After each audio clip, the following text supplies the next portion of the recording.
తాకట్లో ఉన్న బంగారాన్ని విడిపించి ఆ రోజున మార్కెట్ ధర కట్టి మిగిలిన డబ్బును మీకు అందిస్తుంది కొమ్మూరి గోల్డ్. మీరు గమనించారా ఇక్కడ రీప్లేస్ కూడా అంటే మీ ముగ్గురు మధ్య అవుతున్నాయి. అవును, అంటే ఆ టైమింగ్ మేకర్స్ కూడా అర్థమవుతుంది. దానికి కారణం నేను ఏమనుకుంటున్నానంటే మీ ముగ్గురు నవ్వించగలరు, మీ ముగ్గురు కళ్ళనీళ్ళంతో పెట్టించగలరు. కరెక్ట్ కదా, అందరు కమెడియన్స్ చేయలేరు. చేయలేదు. చాలా తక్కువ మంది 50% కమెడియన్స్ మాత్రం చేయగలరు. ఇటు నవ్వించటం, అటు అవసరమైతే సెంటిమెంట్ పడినట్టు. మా ముగ్గురులోనే ఉండొచ్చు అది. అవును, శ్రీహరి గారు కానీ, దాసరి నారాయణరావు గారు కానీ, కోట గారు కానీ, ఇట్లా కొంతమంది ఆర్టిస్టులు చాలా పెద్దవాళ్ళు ఉన్నారు. వాళ్ళందరూ కూడా చనిపోయే ముందు అది పనిగా గుర్తుపెట్టుకొని ఫోన్ చేసి శివాజీ ఒకసారి వచ్చి కనిపివా, శివాజీ రాలేదేంటి, వాళ్ళ చివరి రోజుల్లో ఎక్కువ కలవరిచ్చింది మిమ్మల్ని. అంటే కరెక్టేనా నేను అడిగేది? కరెక్ట్. ఎందుకు అంటే చివరి రోజుల్లో మీరే ఎందుకు గుర్తొచ్చారు వాళ్ళందరికీ? మీరు చెప్పింది నిజం తెలుసా? మీరు చెప్పిన ముగ్గురు గురువు గారు పెద్ద ఆయన. నాలాంటి వాళ్ళు ఎంతమంది చూస్తుంటాడు ఆయన, ఎన్ని చూస్తుంటాడు జీవితంలో. ఇండస్ట్రీ అంతా ఆయన చుట్టే కదా. ఇండస్ట్రీ అంతా ఆయన మాత్రం నన్ను హాస్పిటల్ పిలిపించుకున్నాడు శివాజీ. నేను కూడా ఉట్టిగా వెళ్ళేవాడు కాదు. ఆయన ఏదో ఎంటర్ చేసి నవ్వించాలి. ఎందుకంటే చాలాసార్లు అద్దంలో చూసి వచ్చేవాడు నేను. ఆయనకి నాకు కూడా పెద్దగా ఇది ఉండేది కదా, రిలేషన్ ఉండేది కదా. ఉంది సార్, క్వశ్చన్ ఉంది, అడుగుతాను. లాస్ట్ మూమెంట్లో ఎందుకో వాళ్ళు వచ్చాడు, శివాజీ వచ్చాడు ఈరోజు, రాజుని పిలవండి రా ఒకసారి అని. ఆయన దగ్గర ఒక ఆయన ఉంటాడు. నేను కూడా ఆయనకే ఫోన్ చేసి వెళ్ళేవాడిని. ఒక 5 నిమిషాలు చూసి వెళ్ళిపోవాలంటే పడుకున్నారంటే ఏం పర్లేదు, ఏముంది, నేను రామోజీ ఫిలిం సిటీకి వెళ్తున్న రూట్ అదే అని చెప్పి ఈ రూట్ వెళ్తూ చూస్తే అద్దంలో పడుకుని అద్దంలోంచి హాస్పిటల్కి వెళ్ళి అలా చూసుకుంటూ వెళ్ళిపోయేవాడిని. తర్వాత రావచ్చు కదరా శివాజీ ఒకసారి అంటే, నేను ఊరికి వెళ్ళకుండా కొంతమంది మా నాయుడాలు, కొంతమంది ఆర్టిస్టులను తీసుకెళ్ళి ఒకప్పుడు నేను సెక్రటరీగాను ఇదే ఉన్నా స్కూటర్స్ ఇప్పించాను ఆయన చేతుల మీదుగా. చిన్నపిల్లోడు, దాసనారాయణరావు గారు చిన్నపిల్లోడు అంటే చిన్నపిల్లోడు అనమాట. ఈ మాట అనటానికి నా స్థాయి సరిపోకపోయినా నేను గర్వంగా చెప్తా. అంత మంచి చిన్నపిల్లోడిని ఎక్కడ చూడు సార్. అవును, ఈ రోజుకి రీప్లేస్మెంట్ వచ్చిందా ఇండస్ట్రీలో? ఎవరికైనా ఏదైనా ప్రాబ్లం వస్తే సాల్వ్ చేసే టక్కనన్నది ఎవరికైనా దాసనారాయణ గుర్తు రావాల్సిందే కంపల్సరీ సార్. ఆయన ఉన్నప్పుడు నా అలాంటి తెలియలేదు అది కొన్ని విషయాలు. తర్వాత ఇంకా బాగా ప్రతిరోజు ఇంకా ఆయన దగ్గరికి వెళ్ళి హాస్పిటల్ దగ్గరికి వెళ్ళి కూర్చుని, లేకపోతే అద్దం బయట ఉండి లోపల ఆయనకి డ్రెస్సింగో లేకపోతే ఇంకోటి చేస్తుంటే అద్దం దగ్గర ఉండి ఇట్టించి అనేవాడిని. ఇలా అనేవాడు ఇలాగ. అలాగే శ్రీహరి సార్, మా ఇద్దరిది ఇండస్ట్రీ రాకముందు నుంచి బాలానగర్లో పరిచయం. మేము ఇద్దరం ఇండస్ట్రీకి వస్తామని అనుకోలేదు సార్. మేము ఇద్దరం విచిత్రంగా ఒకేసారి ఆర్టిస్టులు అయ్యాం. మద్రాసులో కూడా కలిసేవాళ్ళం బాగాను. దాని తర్వాత ఇక్కడ కూడా ఇల్లు దగ్గర ఇల్లు. అవును, ఇక్కడ కూడా దగ్గర ఇల్లు. వాడు ఇప్పుడు శాంతిని తీసుకొచ్చి మా ఇంటికి వచ్చేవాడు శ్రీహరి. నేను ఎప్పుడైనా సరదాగా అప్పుడప్పుడు తన దగ్గరికి వెళ్తుండేవాడిని. ఇది జరగటానికి ముందు మాత్రం వాడు ఫోన్ చేశాడు, శ్రీహరి ఫోన్ చేసి, బాబా రారా ఒకసారి అన్నాడు. అవును, వెళ్ళి తన దగ్గర కూర్చున్నాను, ఒళ్ళో కూర్చోబెట్టుకుని హ్యాక్ చేసుకుని చెప్పాడు. 2 నిమిషాలు అయ్యాను. అంటే ఒక మానవత్వం ఉన్న మనుషుల్లో ఉండే ఒక గమ్మత్తైన ఇది ఉంటుంది, తేజస్సు. అది నేను శ్రీహరి దగ్గర చూశాను సార్. వాడు ఎంతోమందికి హెల్ప్ చేసింది, అలాంటి వాళ్ళకి ఎంతోమందికి ఇన్స్పిరేషన్ సార్. శ్రీహరి అది బంగారం. ఇంకా కోట వారానికి ఒకసారి ఫోన్ చేస్తాడు, ఎరా రావు ఏం చేస్తున్నావు? అదే ఫిలింనగర్ క్లబ్కి వెళ్తున్నాను. క్లబ్ కింద కదరా ఇల్లు, ఒకసారి ఇటు వచ్చిపోవచ్చు కదా, నువ్వు వస్తే నువ్వు వదలవు, ఓ గంట వేసుకుంటావు పట్టుకుని అంటాడు. సార్ రారా చూడాలి అంటాడు. తనతో కూడా అంతే. ఇంకా తన దగ్గర ఉన్నా కూడా ఏదో ఒకటి అన్నా కూడా భరించి తన దగ్గరలో పావు గంట కూర్చుని కాఫీ తాగి వచ్చామండి. అలాగే కొంతమంది ఆర్టిస్టులు ఉంటారు, వాళ్ళు ఏమండి మమ్మల్ని కోటగారికి పచ్చిండేరా అంటే, సపోజ్ సరిపోతా సినిమాలో షూటింగ్ జరుగుతుంటే మై మధువుని ఇంకొకరు ఇద్దరు, సార్ మమ్మల్ని కోటగారికి పచ్చించారంటే కోట ఫోన్ చేసి, బాబాయ్ సాయంత్రం ఇంటికి వస్తాను, ప్రామిస్, రేపు ముందే చెప్తాను, కాఫీ పెట్టుంచుతాను, నువ్వు తాగలేదనుకో నువ్వు 2 రోజుల తర్వాత మళ్ళీ అదే కాఫీ ఇస్తా అనేవాడు. తాగరా మీరు పెట్టినాక? కానీ టైంకి వస్తానా రాను అని తన ఉద్దేశం. అంటే ఎప్పుడు తను ఫోన్ చేసి రమ్మంటాడు. నేను ఫోన్ చేశాను, నువ్వంటే చాలా ఇష్టపడే 2 వ్యక్తులు ఉన్నారు, సరదాకి చెప్పి నీ దగ్గర కూర్చుంటారంట అని తీసుకెళ్ళా. ఎంటర్ అయిన దగ్గర నుంచి ఒక 1/2 hour తర్వాత వాళ్ళిద్దరికి చెవటలు పెట్టినాయి. నీలాగా వాళ్ళిద్దరికి గడ్డలు ఉంటాయి, మా వాడికి గడ్డ అంటే ఇష్టం ఉంటుంది. అవును, జస్ట్ ఆ అరగంటలో వాళ్ళకి కన్నీళ్ళు తప్పితే ఇంకేమీ లేవు. అవును, బయటకు వచ్చాక అయ్యో అలా తిట్టారేంటండి అన్న. నేను చెప్పాను కదా నీకు ముందేను, కోట వద్దు కోట తిట్ట కోట నువ్వు అంటే ఇష్టం ఉండరా నువ్వు ఈ గడ్డం పెడితే ఫేస్ ఇంతే కనిపిస్తుంది. ఎక్స్ప్రెషన్ ఆర్టిస్టులు కదా, వీళ్ళు ఎక్స్ప్రెషన్ కనిపించద్దు, ఇంత ఫేస్లో ఏంటి వీళ్ళు వెళ్తే ఉంటే మిమ్మల్ని కూడా తీసుకెళ్ళామండి, సరదా దిగిపోయింది. అంటే ఆర్టిస్ట్ ని అన్నారు ఇందాక మీరు నేర్చుకోవడం అని అన్నారే, నేను కోట దగ్గర నేర్చుకున్నా ఇంప్రూవేషన్ చేయటం అన్నది. ఇందాక అన్నారే ఎదుగుదల అని, ఎదుగుదల అంటే జగ్గ గారితో చేసా, గుమ్మడి గారితో చేసా, వీళ్ళందరితో చేసాం కదండి. ఎక్కడో అబ్జర్వ్ చేస్తాం, ఇక్కడ నాగేశ్వర గారితో చేసాం, కృష్ణ గారితో పోలిన సినిమాలు చేసాం కదా, సౌండ్ గారితో, వాళ్ళు ఓన్లీ అబ్జర్వ్ చేయటమే. ఆ ప్రశ్నకి సరైన అంటే నేను సాటిస్ఫై అయ్యే సమాధానం ఇప్పుడు దొరికింది సార్. అది మీరు ఇందాక అడిగారు కదా, వీళ్ళని చూసిన ఇన్స్టిట్యూట్లో నాకు ఎంత నేర్పిస్తారు.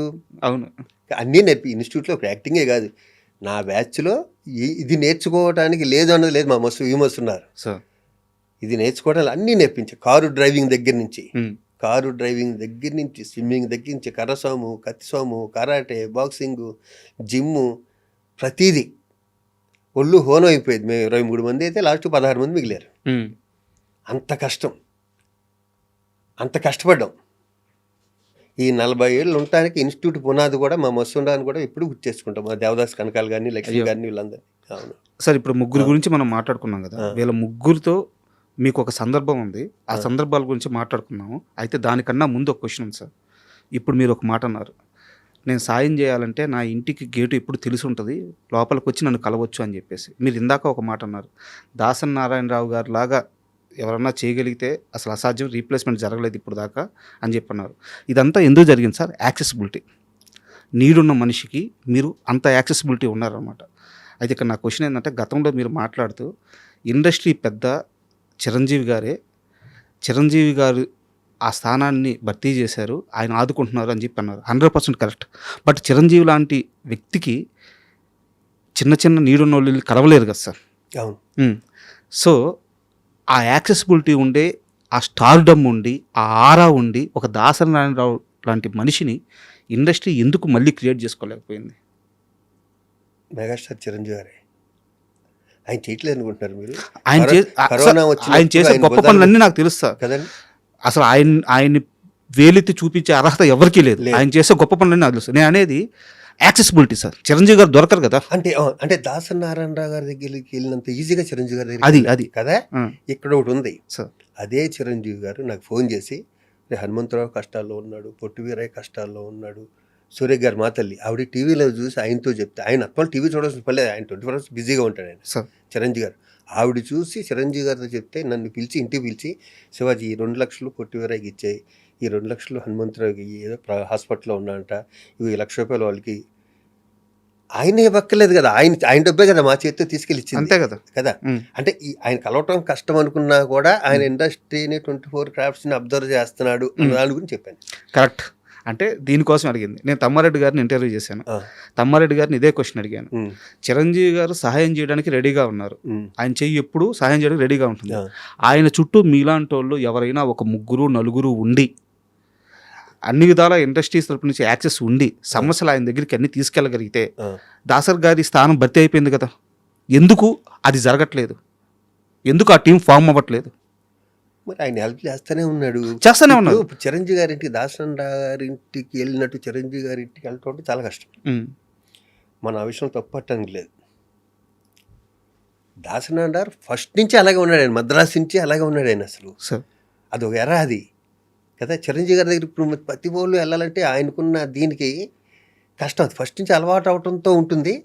దానికుండా అంత స్టార్డమ్ ఉన్న వ్యక్తిని కలవటం కానీ ఆయన చేయటం మంటలేదుగా. అవును, మనకు కావాల్సింది ఏంటి, ఆయన కలిసాడా లేదా అన్నది కాదు, ఆయన ద్వారా మనం హెల్ప్ పొందామా లేదా అన్నది కావాలి, అంతే.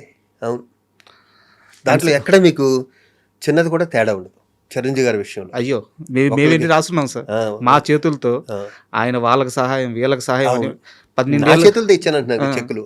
అవును, మీరు ప్రత్యక్ష సాక్షి. అవును, సూపర్. అండ్ చిరంజీవి గారికి సంబంధించింది ఇంకో ప్రశ్న ఉంది సార్. ప్లీజ్. మీరు చిన్నప్పటి నుంచి చిరంజీవి గారిని ఇన్స్పిరేషన్గా తీసుకొని ఇండస్ట్రీలోకి వచ్చాను అని చెప్పి చాలాసార్లు చెప్పారు. ఈ రోజు ఇక్కడ కూర్చున్న ఈ క్షణం వరకు కూడా ఆయనే చెప్పారు. ఏ రోజు కూడా మీరు ఈ మాట మార్చలేదు, వేరే మాట చెప్పలేదు. చెప్పను కూడా. అయితే మీరు చిరంజీవి గారితో అసలు సినిమాలే చేయలేదు. దానికి వెయిట్, నా క్వశ్చన్ కంప్లీట్. ప్లీజ్ మాట్లాడుకుందాం. మీరు చిరంజీవి గారితో అసలు సినిమానే చేయలేదు, కానీ మీరు ఎక్కువ సినిమాలు చేసింది బాలకృష్ణ గారితో. ఏ రోజన్నా ఏమయ్యా శివాజీ, నువ్వేమో పొగిడేది చిరంజీవిని, సినిమాలు ఏమో నాతో చేస్తున్నామని తమాషగా అయినా సెటైర్గా కానీ ఎప్పుడైనా బాలకృష్ణ గారు అన్నారా? బాలకృష్ణ గారు అనలేదు, కానీ బాలకృష్ణ గారు పక్కన ఒక అతను ఉంటాడు నాకు ఫ్రెండ్ బాగా. రాజమండ్రిలో బాలయ్య బాబు షూటింగ్ ఎక్కడైనా జరిగితే తను వస్తుంటాడు. తను అన్నాడు